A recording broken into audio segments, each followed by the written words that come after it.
The phone sits on the table. You glance at it, not because you are expecting a call, just because you glanced at it.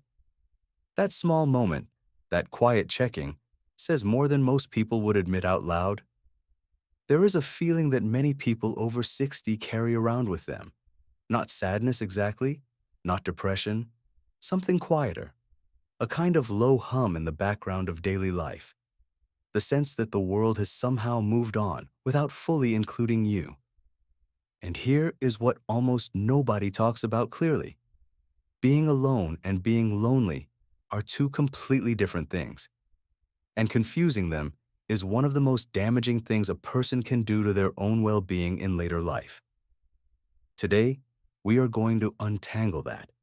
Because once you understand the difference, something shifts, and that shift is the beginning of something genuinely useful. Let us start with what science actually says.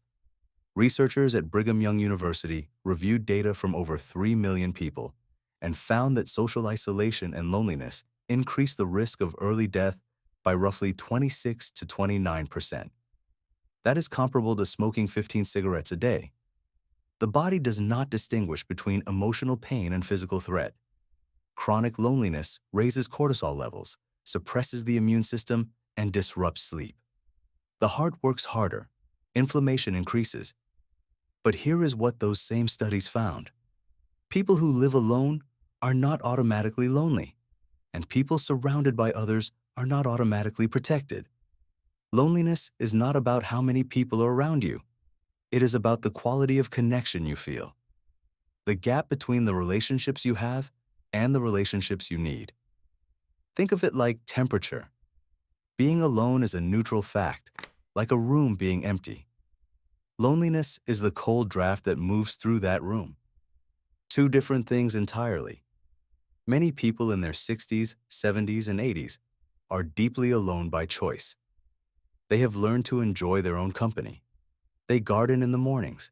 They read. They walk. They feel complete in their own quiet. Others sit in a house full of family visits, phone calls, and activity, and still feel unseen. Still feel that no one is really asking how they are. Not politely, genuinely. That gap between presence and real connection is where loneliness actually lives. Now, why does this matter so specifically after 60?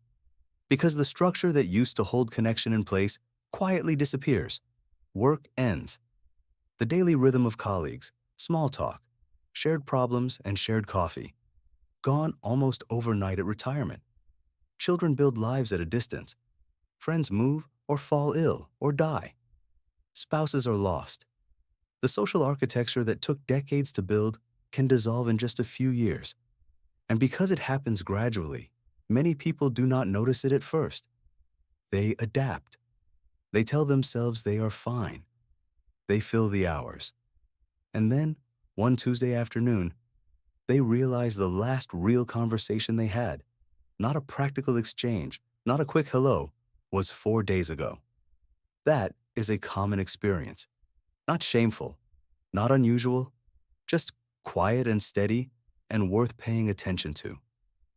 If you're watching this and something in you is nodding, write a 1 in the comments. It tells me this is landing, and it tells others they are not alone in feeling this. So what do you actually do with this? The first step is accurate diagnosis. Ask yourself honestly, am I alone or am I lonely? Because the answers are different.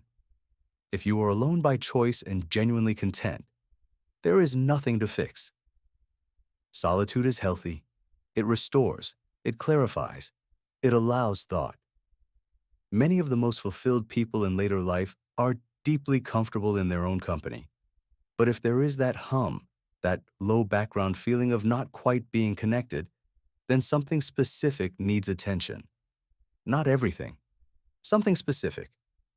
Research from the Campaign to End Loneliness in the UK identifies 3 distinct types of loneliness in older adults. Intimate loneliness, missing one close person to truly confide in. Relational loneliness, the absence of a regular social circle. And collective loneliness, not belonging to a community or group with shared purpose. Most people only think about the first type, but the other two are just as powerful, and they are more fixable. A weekly class, a regular group, a shared project. These address relational loneliness directly. The activity does not need to be profound. Consistency matters more than depth. Showing up to the same place at the same time, week after week, and seeing the same faces, that alone begins to rebuild a sense of belonging. Now here is the insight that surprises most people when they hear it. Loneliness distorts perception.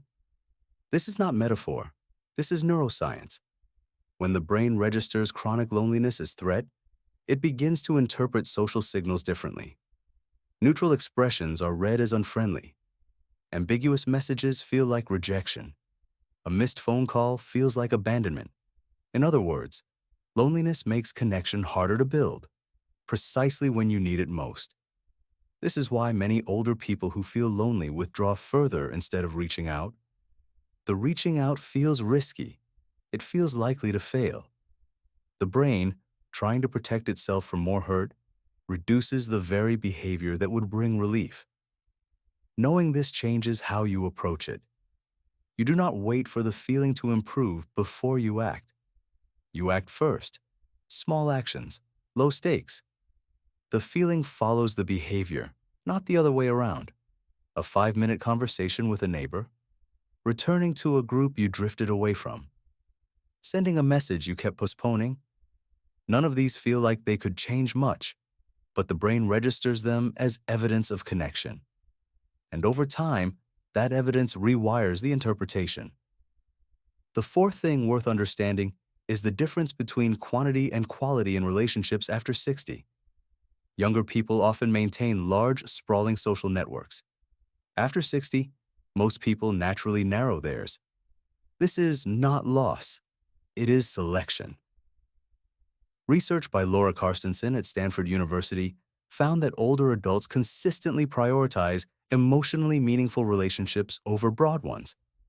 They are less interested in impressing new people and more interested in depth with the people who truly matter. This is wisdom in action. The person who has 3 genuine relationships is richer than the person who has 30 superficial ones. The danger comes when narrowing becomes isolation, when the natural reduction goes too far and no one is left who really knows you. So the question worth sitting with is not how many people are in your life. It is whether there is at least one person, just one, who knows how you actually are. Not how you say you are, how you actually are. If the answer is yes, you have something real to build from. If the answer is no, that is the one thing worth directing energy toward. Not a large social calendar, not forced cheerfulness, one honest relationship, one place where you do not have to perform being fine. Now the emotional core of all of this. Many people in their 70s and 80s carry a belief that has never been examined out loud. The belief that needing connection is somehow a weakness, that being lonely is something to be managed privately, that admitting it would be a burden to others. This belief is understandable, and it is also quietly destructive. The generation that is 65 and older today was shaped by values of self-sufficiency, of not making a fuss, of getting on with it. Those values carried people through genuinely hard things. They deserve respect, but they can also build walls around the very thing that would help. The person who does not want to be a burden sometimes becomes unreachable, and the people who love them feel the distance and do not know why. If you feel something in that, write it below. Not for anyone else, just to let it land. Being seen matters. Feeling known matters. These are not luxuries. They are as essential to the body as food and sleep. Take a moment this evening, not to fix anything, just to notice honestly. When did you last feel genuinely understood by someone? And if that was a while ago, what is the smallest step that might begin to close that gap? You do not need to rebuild everything. You just need one real thread of connection. And then another, the phone on the table, the glance at it. Maybe it is not just habit. Maybe it is the heart, quietly asking for something it already knows it needs. If today's video left something with you, there are more videos on this channel that look honestly at the things that matter in this stage of life: sleep, grief, family, purpose.